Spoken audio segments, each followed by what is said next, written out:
আসসালামু আলাইকুম বন্ধুরা, কেমন আছেন? আশা করি সবাই ভালো আছেন। তো আমি দেখাইতেছি এই 11 কেবি ট্রান্সফরমার মধ্যে আর্থিং গুনে দিছে।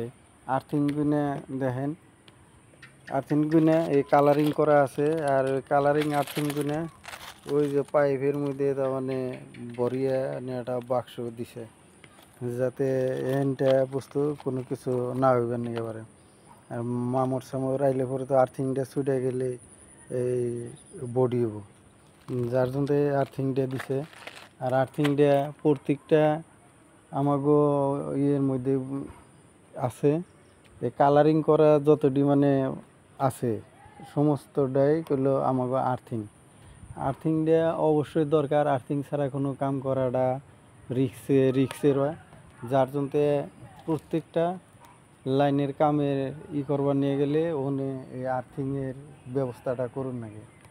আর আর্থিংটা খুব দরকারি।